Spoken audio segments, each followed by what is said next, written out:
and action. Hello, I'm Billy, and this is Show and Tell. I occasionally podcast about vintage knitting and sometimes sprinkle in some other little things like stuff about the city where I live, Manhattan, or little tours of my neighborhood or things related to yarn. But mostly it's vintage knitting, sometimes my passion for Art Deco. And sometimes I even bring you guests from other parts of the world who have unusual collections or who themselves are vintage knitters. I often forget to mention that subscribers to this channel get no notifications whatsoever unless they select the little bell to the side of the word subscribe that has the little jingle marks on it. If you hit that bell, you will be alerted to when I'm going live, which I sometimes do, or when I have an upcoming podcast. So if you don't want to miss any of them, be sure to hit that bell. Just subscribing won't do the trick. If you like this episode, don't forget at some point to give it a thumbs up. And feel free to comment if you have any questions or comments that you want to make. Comment in the box below. All of these things help escalate this podcast within the YouTube algorithm, so more people will be able to see it. And that would be really great if we could grow the community of vintage lovers. I know that they're out there, but I think they're having a hard time finding me. A couple of other housekeeping matters. I always try and have subtitles for my podcasts, and I go over them to try and get the correct spelling. YouTube is great in that they offer that service, but you can imagine what they do to the word pearl. It's never coming out as P-U-R-L. So I go through and I make all of those corrections, and they're translated into many, many languages. So in the lower right-hand corner of your screen, you can select the gear and go into the menu and select a language that might be better for you, and it will miraculously translate it for you. You may be aware that I'm currently in the midst of a knit along with a bunch of other knitters. Because that knit along for the Schiaparelli Bowknot sweater involves the possibility of using some unusual techniques, I have created a couple of very short tutorials. You might remember, if you've seen my earliest episodes, that I promised that I wouldn't be doing very many tutorials because there's simply so many good ones out there. But once in a while, I run into something that doesn't seem to have been covered very much, like knitting with sequins, or presently doing the Armenian technique and doing shaped Intarsia. So recently I created those last two to help the people who are working on the knit along with me. I've been toying with the idea of doing another knit along, but this time for the less experienced knitter, the person who has shied away from knitting a sweater simply because they didn't think that they would be able to do that, or it never even entered their mind because all they know how to do is knit a plain scarf or a plain baby blanket. Assembling something seems intimidating to them. I really would like to sink my teeth into doing a group of rather beginning knitters where, you know, I would sort of hold your hand through the process of knitting the pieces, assembling them. I probably would select something that has a vintage flavor to it. So it might entail sizing up a garment, but it wouldn't be anything too complicated. This is the kind of thing I am not prepared to do unless I know that there's enough interest. So if something like that sounds interesting to you, please comment below or reach out to me on Instagram or on Ravelry, where I can be found at billietoy, and I'll put that on the screen so you'll have the spelling. Most other knitting podcasts, or I should say many other knitting podcasts, have a kind of a set formula. They show their finished objects, they show their works in progress, they show their acquisitions. I have tended not to do that because I try and sprinkle in some other things. But today I am going to kind of stick to that formula. I recently did have some acquisitions that I've started knitting on, but I kind of want to get the horse back in front of the cart, so to speak. So I'm going to show you a little clip of my unpackaging of the Rowan felted tweed yarn that I'm using for the Schiaparelli Bowknot sweater. You can't imagine how excited I am that this arrived today. I am all ready to slice it open. Okay, that should be good enough. Maybe not.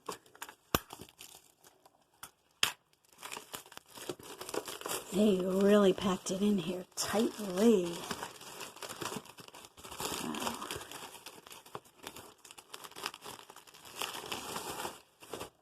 And there you have it.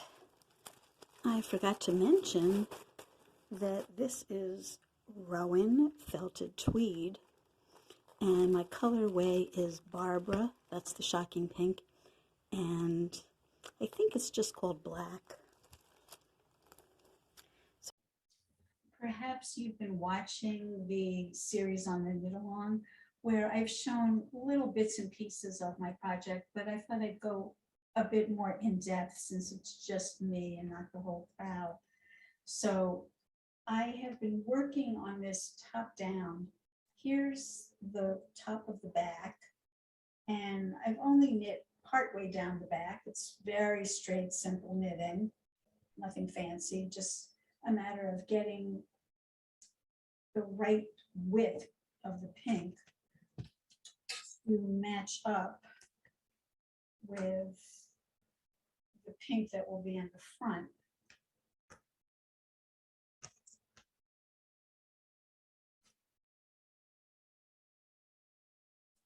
That's the beginning of my front, and you can see I'm in the process of working downwards.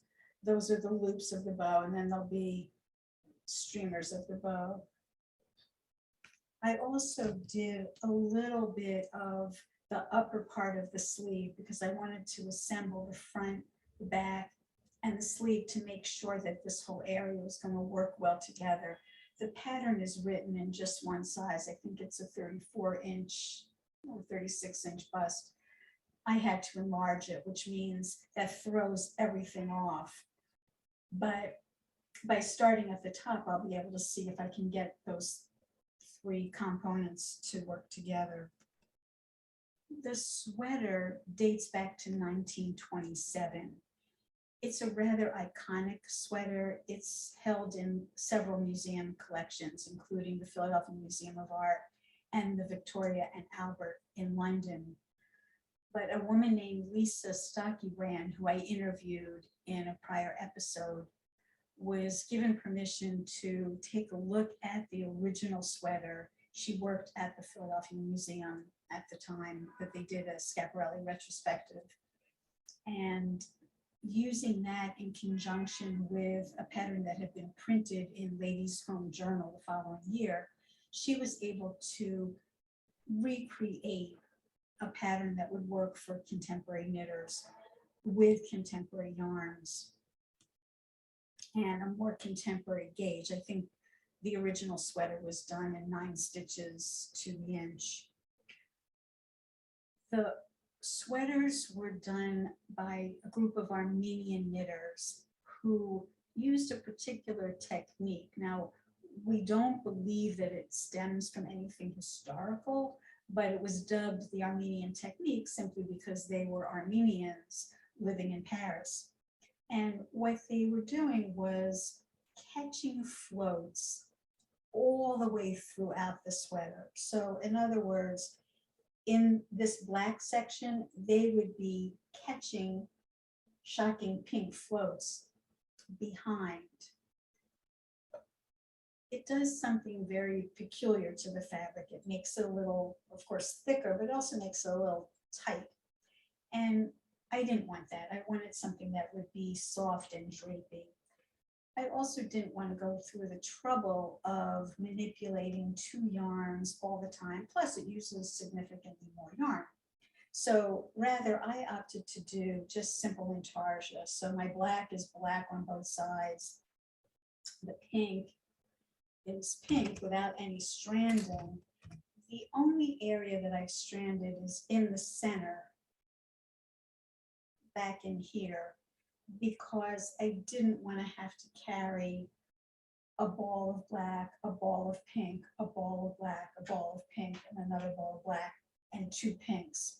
So I'm stranding the pink all the way across, and then I have one black that I'm running back and forth behind all of this, and a separate black for the left side and another black for the right side. So really, I just have 4 balls of yarn in play when I could have had significantly more. Of course, you see, when you do the Armenian technique, you really just have 2 balls all the time. You'd always be running your pink and your black. Another aspect of this sweater that I decided to modify was the stair step effect that you get when you're doing intarsia. Now, if you recall a recent sweater that I worked on, the Harlequin, that had triangles in the front, you could actually see those little steps very prominently. And I just chalked that up to being a design feature, but I was trying to avoid it here. I thought it made it look kind of, I don't know, amateurish maybe is the word, although that's how the original sweater looked. And I'll insert a picture here so you can see that original.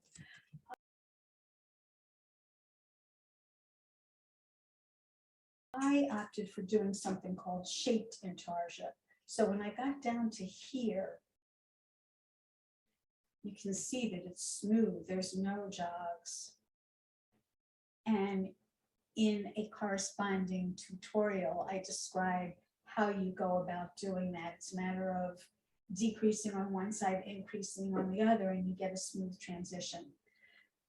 However, when I started to carry it down into the bow, yes, I had a smooth edge, but it made it harder for me to follow the chart that I was trying to follow.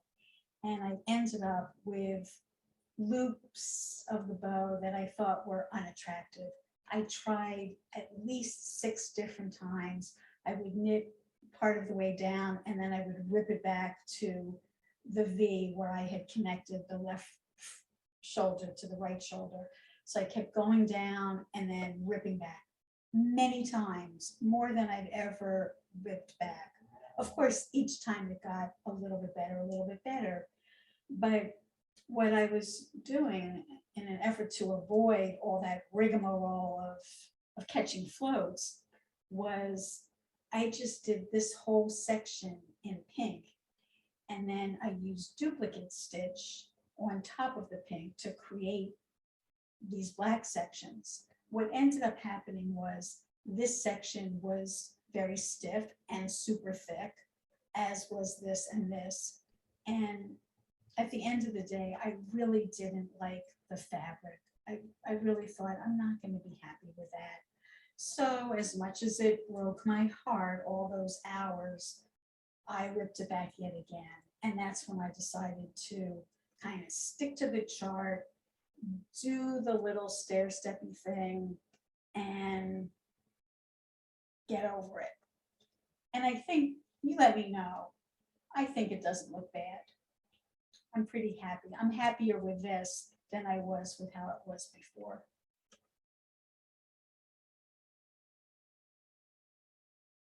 Needless to say, every time I did one of these major ripbacks, I was frustrated. And I really needed some kind of a diversion. Now, you've heard me recently talk about being monogamous. I've really made a concerted effort as a way of avoiding having a lot of unfinished objects. I've really tried very hard to stay monogamous, to see something through from beginning to completion without losing sight of my goal. Well, life happens, doesn't it? This is what happened to me. I don't remember exactly when it was, but there was an invitational by Vogue Knitting, Vogue Knitting Live, for a fashion show, a virtual fashion show for people who had knit patterns from vintage Vogue Knitting magazines. And I had knit a gray sweater with fabric ruffles knit onto it.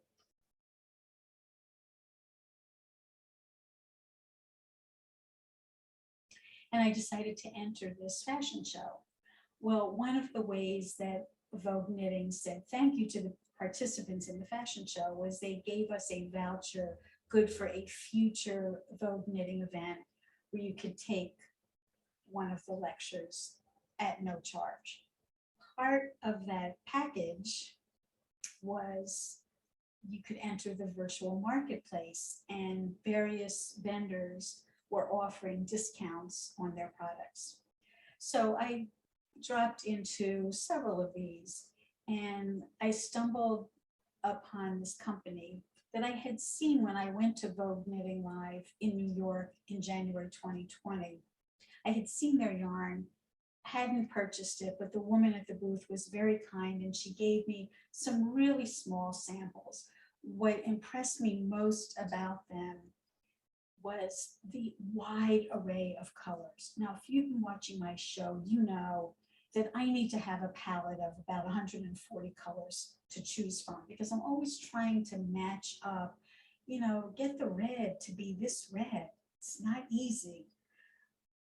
Get the navy to match the navy in my hat, or get the brown to match the brown in my shoe. Whatever it is, it's always important for me to have a large array of colors to choose from. And this company had that.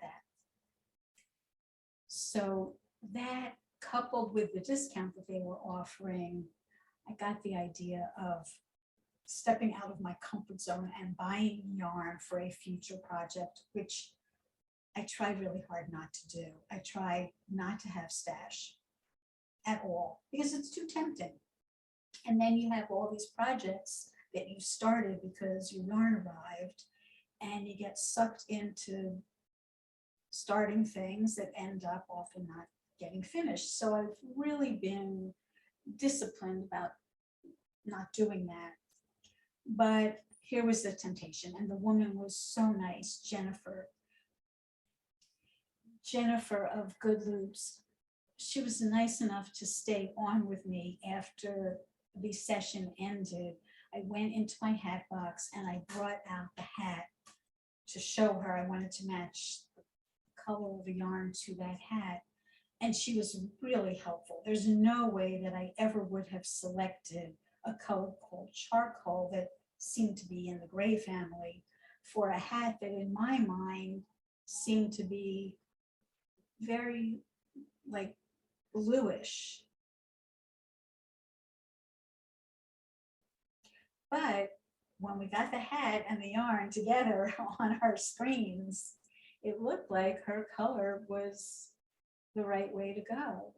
So I'm going to insert here a little clip of me unboxing that. I show the hat and I show the yarn.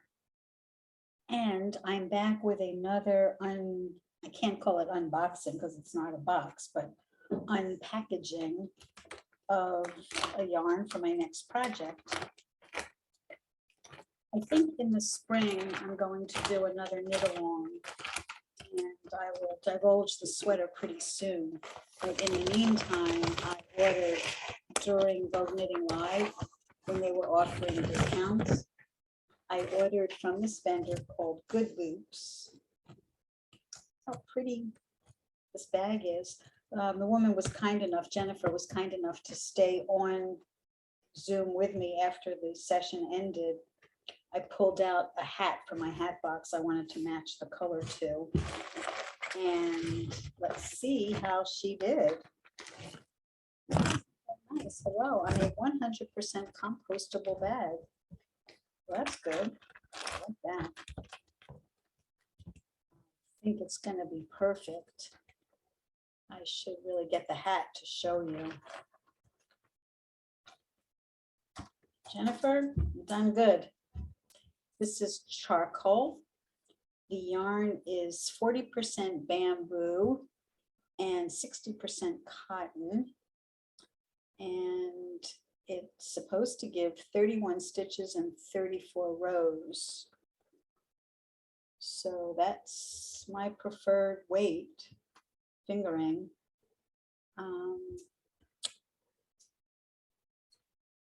So I ordered 5 balls of that. It's called Eco Lush. And she put in a little present, an extra little color. So I went to grab the hat. And I think that's as close as you're gonna get. I'm really thrilled. Jennifer, you rock. Really, when something is a different fabric, different fiber, it's virtually impossible. This is so close, so good. Even though it's called charcoal, she kind of assured me that it had a little bit of a bluish tint, and so it does. Great. Thank you, Jennifer. So when I was knitting on the Bowknot sweater and I would come to a juncture that was frustrating, that, you know, the shaped Intarsia wasn't working out the way I planned and I had a rip, I hit the pause button and I cast on.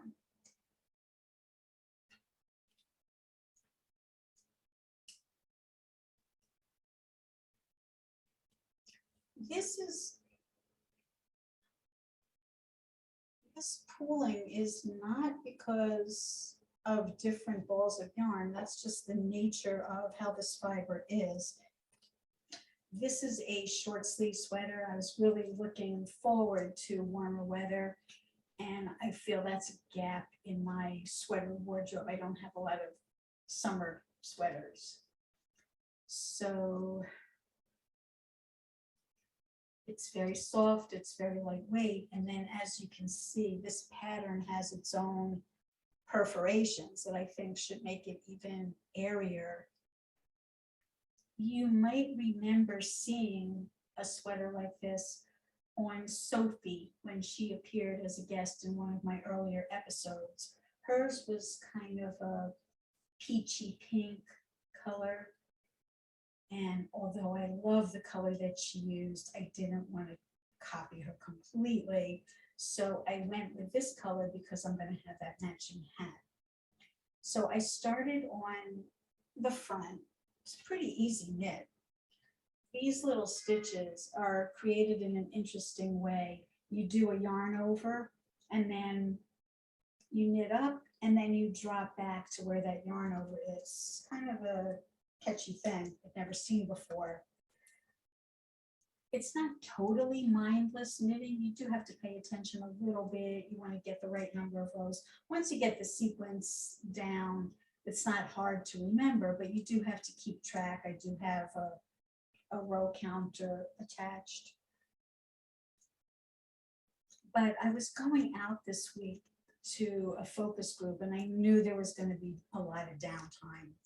So I brought with me a fresh ball of the yarn, and I thought, well, I'll do my 2x2 ribbing because that I don't have to think about anything. I can just go knit 2, purl 2, blah, blah, blah. And this is size 1 needle for the ribbing.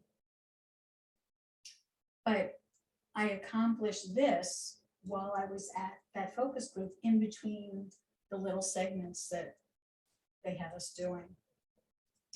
So I have part of the back, part of the front. I'm thinking about the sleeves. The sleeves look like they're going to be a little bit trickier. They sent me this yarn in a lovely little mesh bag. So I'm very pleased with that. And it's nice. I'm seeing that it's nice to have a little diversion. If I get frustrated on one, I can move to the other and still get some knitting enjoyment and feel productive. I do have a couple of finished objects, but I'm holding off on sharing them with you. One of them is the Harlequin. Welcome to New York. Can you hear that? That's someone driving by with a boombox in their car, blasting out. Yeah, so I'm waiting until I get back together with Roxanne Richardson. When she's finished her Harlequin, then I'll share my finished Harlequin with you. We'll probably do another combined episode of some such thing. And the other finished object, which you have seen but not seen me wear yet, is the genie from an earlier knit along. I want to get back together with the other women who knit their genies and do a final wrap up. But one of them had a major setback. It wasn't fitting her. She ripped back and is redoing it. So I'm holding off on sharing that with you. But look for those two finished objects. They are coming soon to a theater near you. I have a little clip that I did that I wanted to share with you about a book by Alice Starmore. So let me insert that here. Today I wanted to share with you a book by Alice Starmore called Knitting from the British Islands. This copy belongs to the New York Public Library, and I was able to borrow it.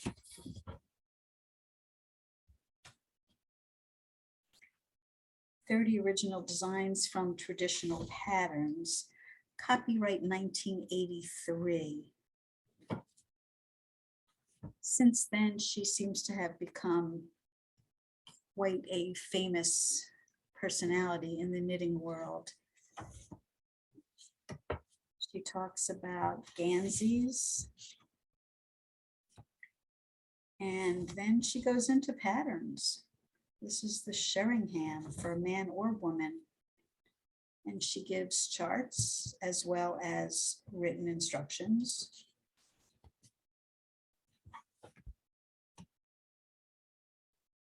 Some Fair Isle. It's great that there are these color images. So let me just quickly flip through to give you an idea. Wow, whole suit.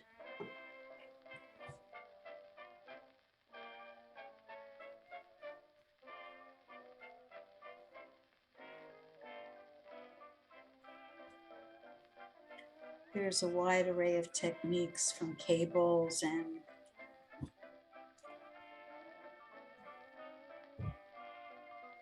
looks like bobbles, Fair Isle, all different kinds of stitch patterns.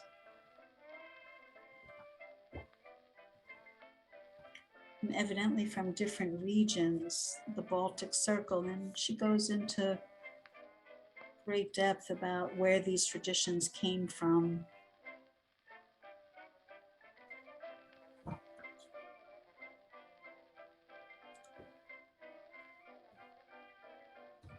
This is called Tree and Flower.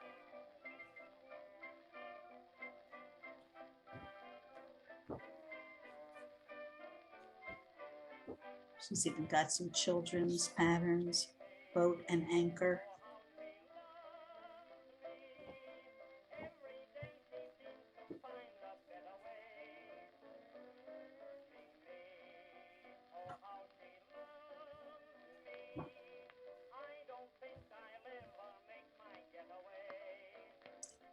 Typical Celtic lettering from the Book of Kells. Interesting.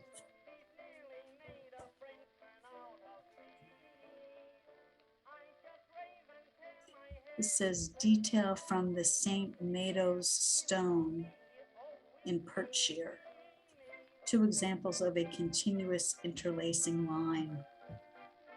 And this is the tree of life growing from a root.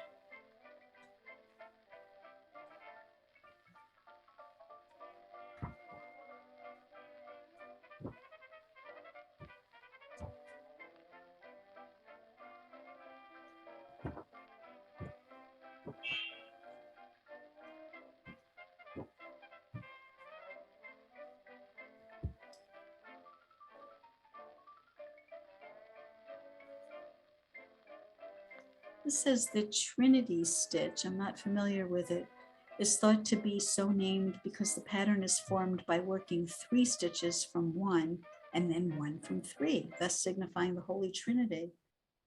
Whether this numerical relationship between stitches has any true religious significance, however, is a matter of pure speculation, she says.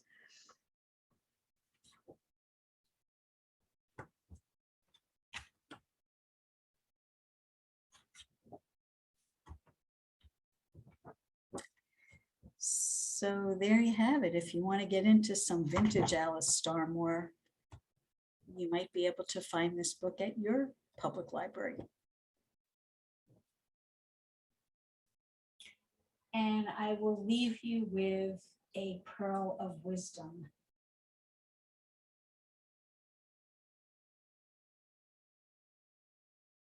This is a quote from Stephanie Pearl McPhee from her book At Knits and Meditations for Women Who Knit Too Much. It is a peculiarity of knitters that they chronically underestimate the amount of time it takes to knit something. Birthday on Saturday? No problem. Socks are small. Never mind that the average sock knit out of sock weight yarn contains about 17,000 stitches. Never mind that you need 2 of them. That's 34,000 stitches for anybody keeping track. Socks are only physically small. By stitch count, they are immense. Thank you for watching. Don't forget, if you enjoyed this, please give it a thumbs up. Don't forget to subscribe. Don't forget to hit the little bell with the jingles. And I will see you next time. Thanks for watching. Bye.